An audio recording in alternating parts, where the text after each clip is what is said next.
Yeah, Japan, Uh, I mean, it's great. It's a great lifestyle, but some people don't want to live in Asia or their family is elsewhere. But it's great. I think it has one of the highest qualities of life. I mean, especially if you consider things like zero crime, zero violence, very respectful people, great food, all of those things together. Plus taxes in there somewhere. The taxes are probably one of the worst part, but it's fine. It's a good life here. So, you have to consider everything. Yeah, so that's very interesting. So do you notice the demographics, because that's really looking bad in Japan? It's actually going down, the amount of people that live in Japan, because there's Yeah, almost no immigration, and yeah. and the childbirth is collapsing. And what I read is that there is depressed climate among young people due to different things. But do you notice any of that yourself? I've been here for 20 years, so I guess I have a sort of averaged out experience of that. So yeah, I think the population hit 129 million 2 or 3 years ago, and now we've peaked. Now it's going down. And I think in 50 years, it'll be like 80 million if there's no immigration. So very scary. Um, they already had the big bubble, right? That ended in 1990, where they overbuilt. They built too many golf courses, too many ski resorts. And that's why they had the bubble burst and the banks became zombie banks. So that, it's amazing they're still surviving. But in terms of the mood, I don't know. I think a lot of Japanese have very good lives compared to a lot of the rest of the world. You don't have a lot of entrepreneurialism, and a lot of younger people are definitely getting squeezed by cost of living and things like that. But it's all relative. When I look at what's happening in Europe and America, I'm pretty glad I don't live there, to be honest. Even Canada, I'm very critical of the Canadian government, and so I don't think the Japanese are suffering any more than anywhere else in the world. Tokyo is still growing. Other cities like Osaka, Nagoya, Nagano have a shrinking population, and it reflects in real estate prices having fallen. So Tokyo is the place to be in terms of business and, let's say, asset growth. I don't know how they're going to solve that. They do need to look at their immigration again, if only to support the tax base and the pension system. And is there a change of attitude towards immigration, or you don't notice that? Like, do you think they will open up the country a little bit more and attract more immigrants, or is that not happening at all? It's not happening. You still have a very old boomer level, politician level that is not interested in that. They will tell you that they want to promote business and promote English as a second language and promote the financial community, but then at the same time they have high taxes and they don't promote it. So what they do and what they say is very different, like most governments.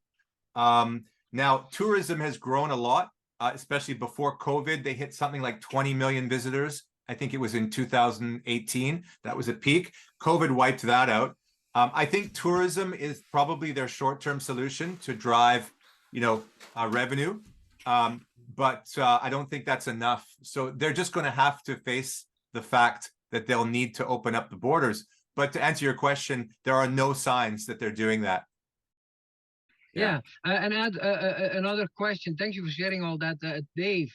So, Dave, you're Yes. living quite close to Ukraine, and you have a different view on the war that's going there. What's happening there, and what's your outlook for the future? Where we are today, and what do you expect to happen in the future regarding that war with Russia?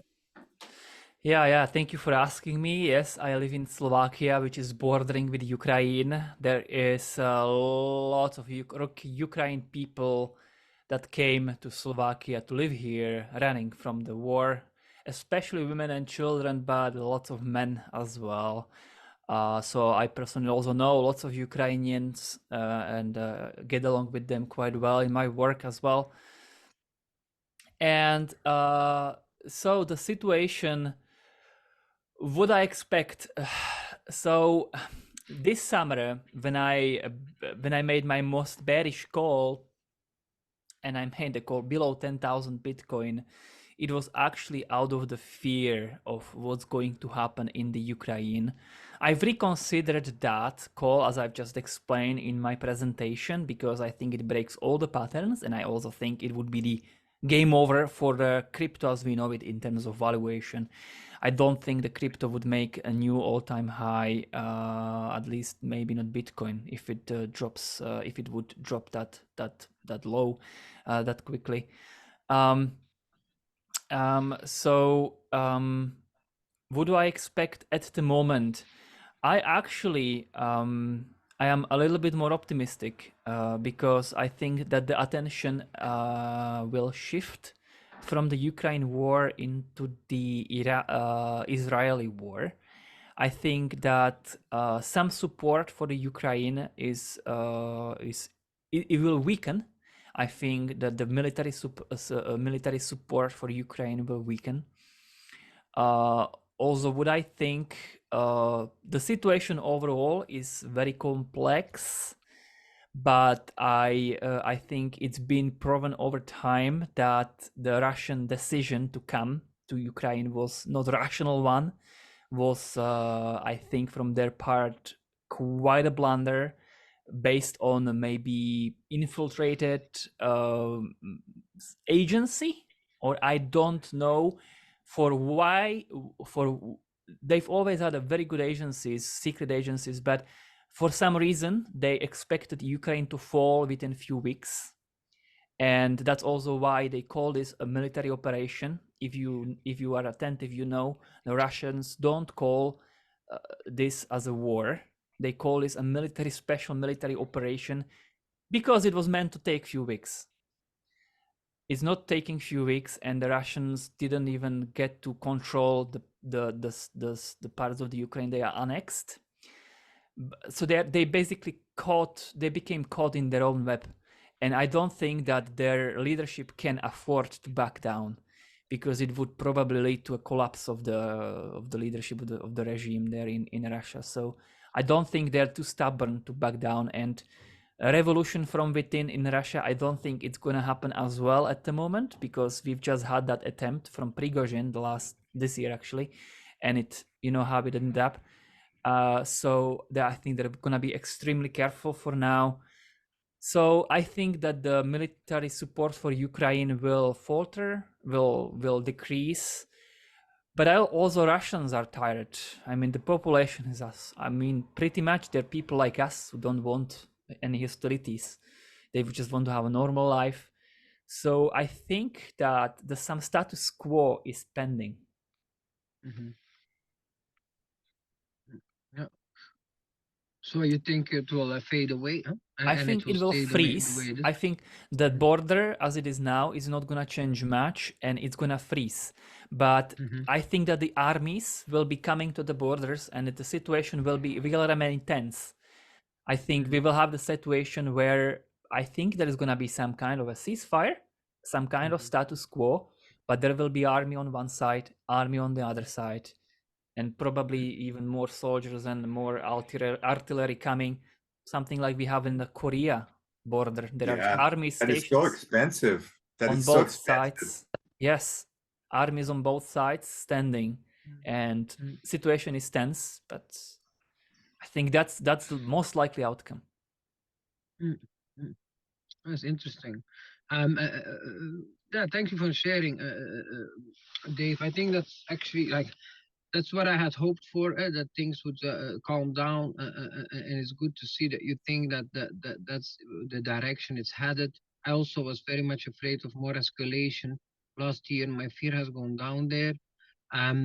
So I think that's good news.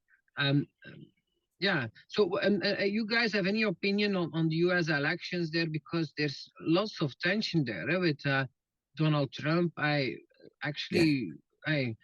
It's really seems to be still very popular, and probably going to do well in the presidential race. But at the same time, they try to jail him. Lots of tensions, and what will happen there? Because some people predict that actually you could get civil war there.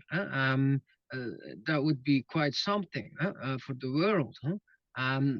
Do you see that as a possible scenario or not at all? Like, what do you think will happen in 2024 with in the United States? So I've been following fairly closely. So I think my understanding is a lot of these lawsuits are their last effort to try and keep Trump from running because they know he's a threat. So I think there's probably a 50% to 55% chance that Trump will win and will be the president again. And they know that, and that's why they're trying these lawsuits. A lot of them are quite trivial. They might get him on a technicality, but my understanding, well, first of all, he's going to win the Republican primary, right? There's no chance that DeSantis wins. I think Trump has at least 50%. Talk about Bitcoin dominance. I think Trump dominance is even stronger than Bitcoin dominance. But so he's going to win the Republican primary, which means if it went to the Supreme Court would have to say, even though he's the primary, we're going to say he can't run. He's going to deny half the country. So I don't think that's going to happen. It might go to the Supreme Court with a ruling, but I think they would rule in favor of Trump being allowed to run. And then he's got at least a 50% chance of winning. We don't know what else will happen. They could try an assassination attempt, but I don't think they will. It's too obvious. They would if they could, though. I'm quite confident if they could take him out, they would. There's just too much money to control the White House, right? And the Democrats want the money just as bad as anyone else. So I think he will run. He will win the primary. He will run. There will be some sort of last-minute attempt to have him disqualified, but I think the Supreme Court would support. And then you have to see who's going to win. Good chance he wins, especially if we get a recession or a weak economy. I think Joe Biden has about a 30% popularity, right? There is also rumors that Biden might not make it, that he might get pulled out in the beginning of the year, and they might bring in someone like Gavin Newsom from California, because Biden is clearly not going to make it. If he gets elected again, he's not making it another 5 years. There's no way. And so Kamala Harris is also quite useless, in my opinion. So there could be like a switch off where they bring in someone like Gavin Newsom. In which case, again, but it's still probably a coin toss who gets in. I don't think you're going to have street violence. I think that's overplayed. I think it takes a lot for people to actually pick up weapons and go to war. I don't think you're going to have that. I think people are too wealthy in America. Yeah, very interesting argument. Actually, I never looked at it that way, and yeah, that's very true what you're saying. Like, there's probably a strong correlation between a civil war and or violence in the streets and toppling of governments in relation to like poverty levels. There's probably a strong linkage there. That's indeed a very good point. And it helps a lot, these kind of insights to judge how to invest, because if you're a bull, you're long. Yeah, okay, but I mean, if such scenarios happen, that may really ruin your portfolio. Yes. If you're long all kind of assets that do well during good times, that may. But yeah, therefore it's very important to estimate how probable is it that such extreme bad scenarios happen. So that's interesting. And while we're at it, Canada, since you're from there originally, that's been quite something also. How come this guy is still in power, Trudeau, and what do you expect to happen there in the future? So he's been elected 3 times by Canadians. There was another election. So so I'm from Canada. I love Canada. I respect Canadians. You know, I used to vote Liberal when I was younger because they were pro-business, but very balanced on social issues. You know, they were a nice balance of being capitalist, but also being gentle with, let's say, social safety net. So that I have nothing against the party. The modern version of what that means, Trudeau is a Liberal. He's a clown, right? So most Canadians are somewhat leftist, okay? From they're European leftist. And so Trudeau told them what they wanted to hear. He said, I'm a feminist, and he said, I'm for the poor, and he told them what they wanted, and they believe it, they believe it, and that is more important to them than his scandals or his nonsense and his more than 50% of people were pro-COVID lockdowns and masks, right? So when Trudeau went after the truckers, right? The truckers were a protest movement that said, they basically told truckers, you can't cross the border unless you get vaccinated and you're going to lose your license. And so they protested and said, you can't do this. But most Canadians were not very plussed about this. To be honest, I don't think most people give a damn about principles. They only care about their own little opinions or agenda. The principle of the government freezing bank accounts, if you agree with, you have to be an intelligent person to understand the implications of that, right? That if they do that once, they're going to do it again. And your average person is not that well read or doesn't care, frankly. That's the answer. They just don't care about principles. So yeah, that's very interesting. But I think you mentioned there before also in relation to this, moving just for taxes. I think you will regret it. I would agree there because there's so much else to take into account, such as, for example, freedom and how does the ruling class treat the population? But I do think that once you have wealth, you do have, you're also voting with your money on where to go, and you do immigration flows do also matter, where is the most free and where people can build their wealth at the easiest.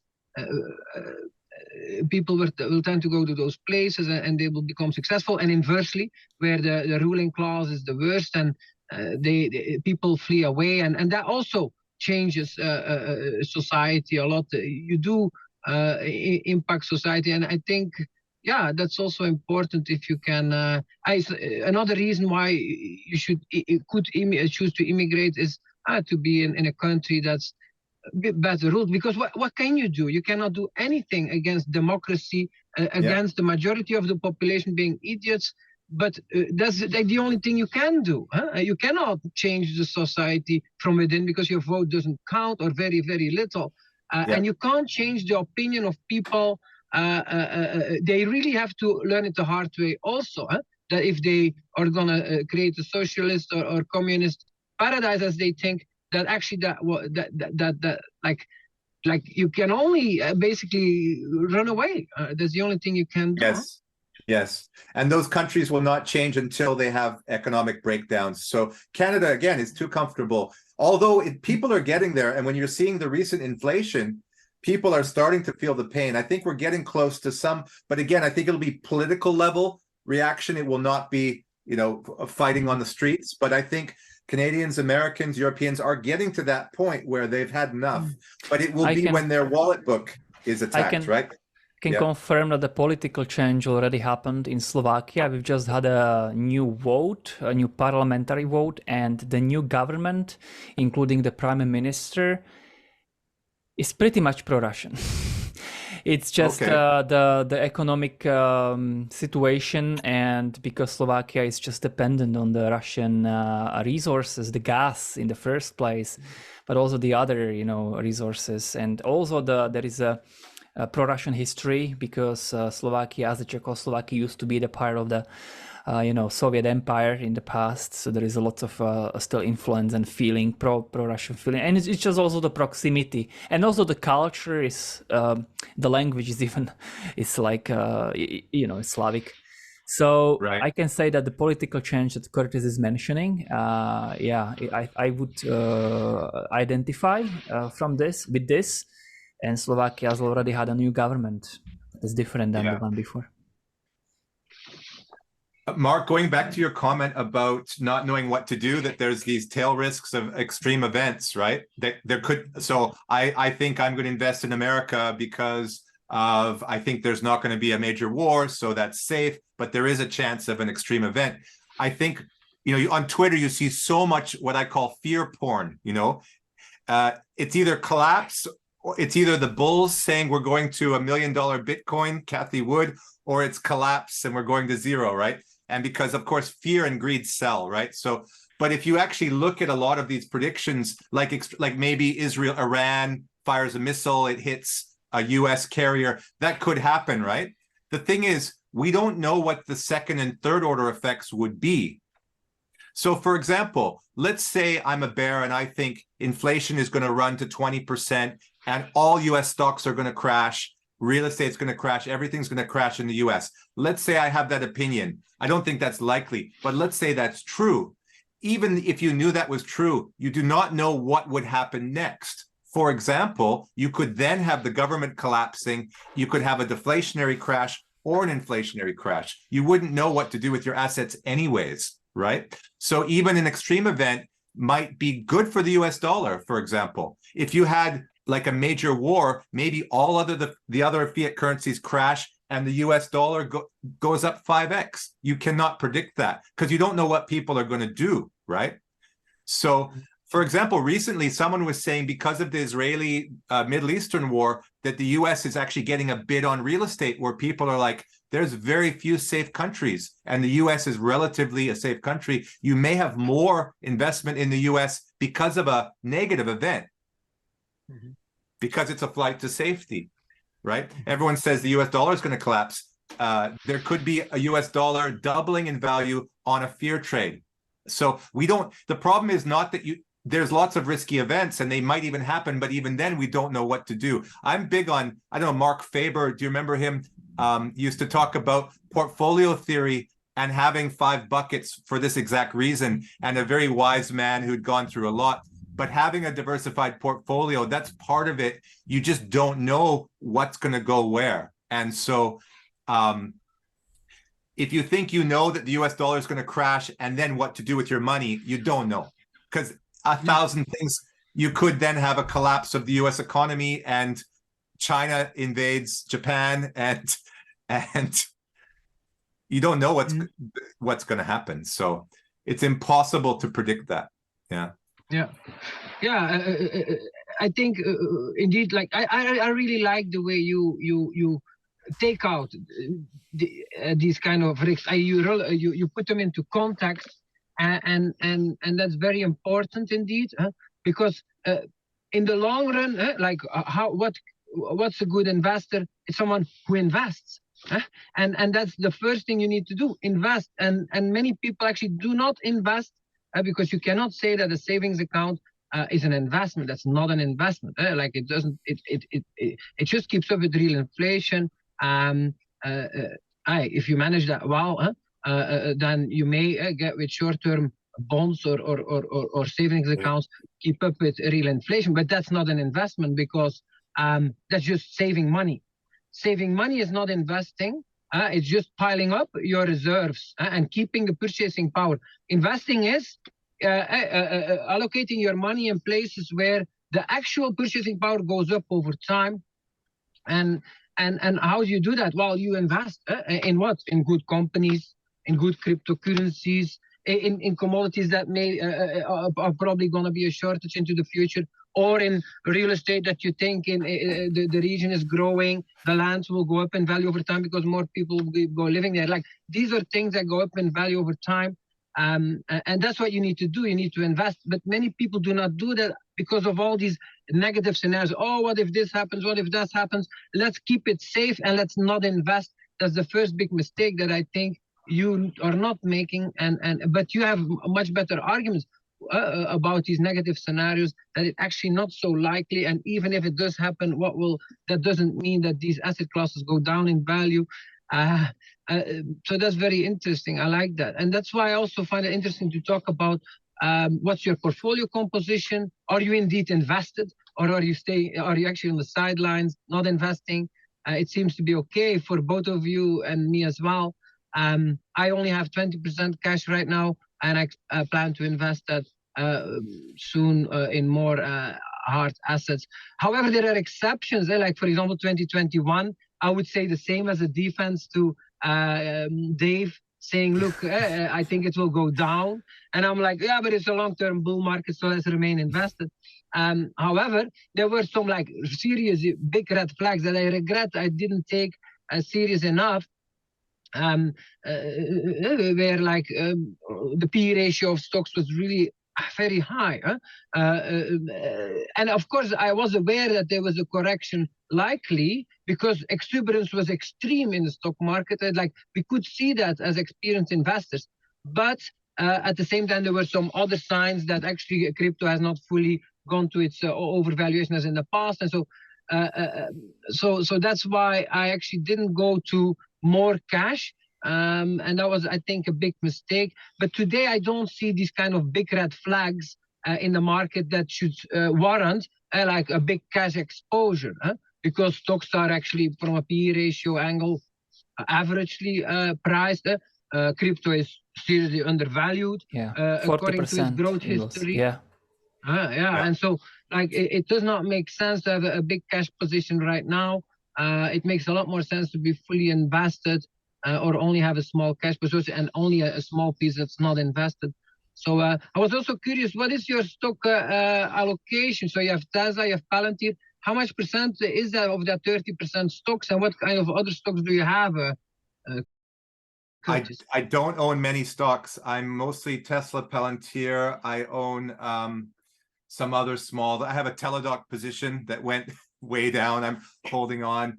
I have the uranium fund. That's not really a stock, it's a commodity, but it's, what is it, URA? I have a little bit of that. And a couple, one called Toast. It's like a US software company for restaurants. Other bits and pieces. I mean, you get lost after a while trying to keep up with all of them. Oh, SoFi Technologies, SOFI, a lot of tech. I think once you get into tech, you're too impatient to invest in other things. Like I can't imagine a 6% return. You know what I mean? This is also hard for me. Once you get into some promising small crypto projects with a great team behind them, with a good track record, and once you study them enough, then it just becomes like it gets into your head like this is really an opportunity that you need to do your best to cash on it. However, guys, I will have to go. I also have somebody at my door.